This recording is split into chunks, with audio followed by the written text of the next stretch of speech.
Tout de suite après toutes ces allocutions, nous allons rentrer dans le non-non de notre soirée, j'ai envie de dire. Nous sommes là aujourd'hui pour entendre les émotions traverser nos cœurs.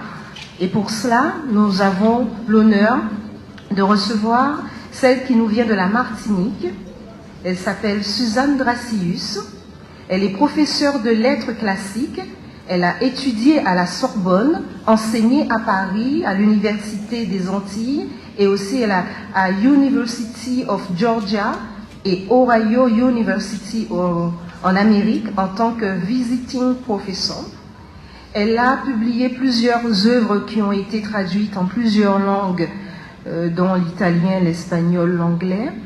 Et je vais l'inviter à venir jusqu'à moi, de façon à ce qu'elle puisse nous déclamer l'une de ses plus belles poésies, en ce jour de 8 mars.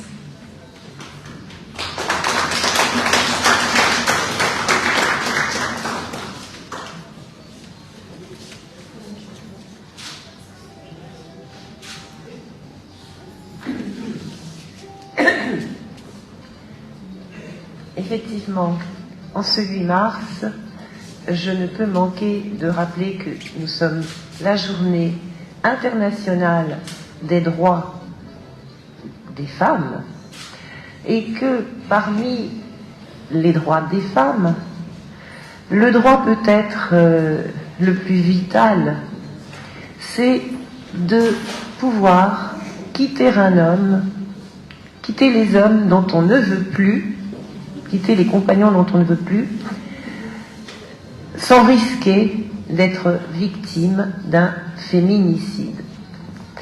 Et nous avons eu, il y a quelques années, en 2015, en Martinique, un événement qui a eu, je suppose, des répercussions chez vous aussi. Et il s'agissait de Sandra,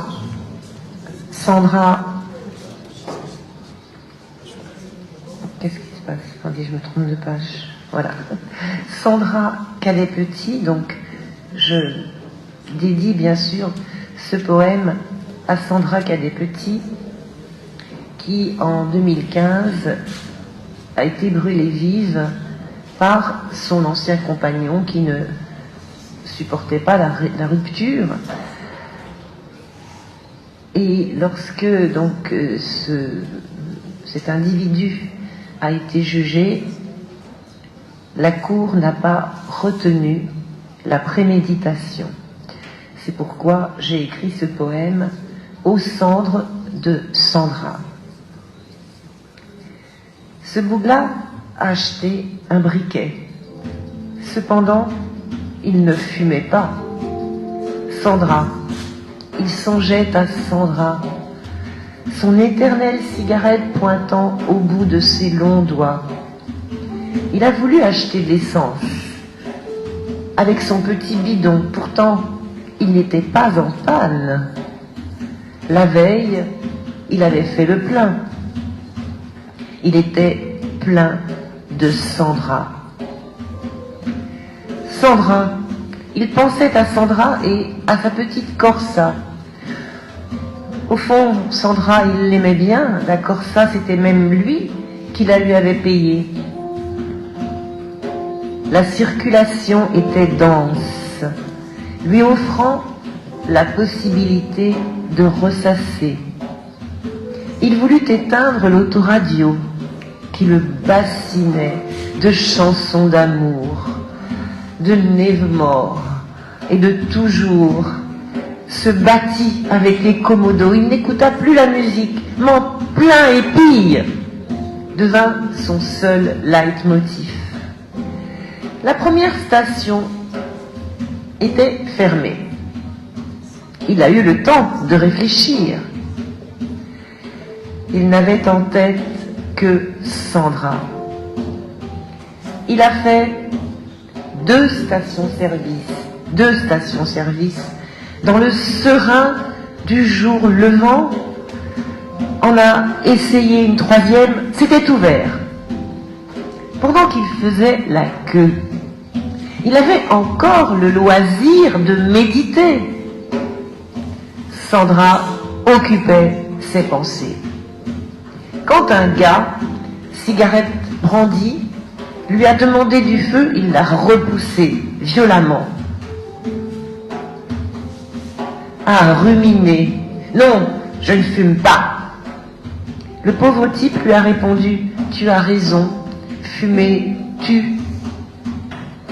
Cela lui donnait l'occasion de philosopher, ce bitaco avec son mégot agrippé à sa portière. Mais il ne l'écouta pas. Il se concentrait sur Sandra. Dans la marmelade de voitures, sur l'autoroute, au long des longs ralentissements, il lui était encore possible de se raisonner. Il aurait pu rebrousser chemin. Non. Il prit des chemins chiens pour ne pas rater Sandra. En la filant jusqu'à la levée, il n'avait à l'esprit qu'une idée, nec tecum, nec sinete. Ni avec toi, ni sans toi. En se faufilant jusqu'à l'endroit où Sandra a garé sa Corsa, il n'avait Dieu que pour Sandra. Quand il a arrosé d'essence la petite voiture, Sandra encore à l'intérieur. Sandra troquant ses ballerines pour des talons aiguilles, coquins, penchés. Sandra attachant les petites brides de ses mignons escarpins sur ses pieds fins. Consciencieusement, Sandra, l'être d'élection. Eut-il une furtive érection?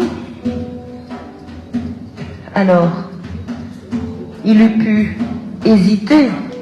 L'unique objet de ses pensées, c'était Sandra.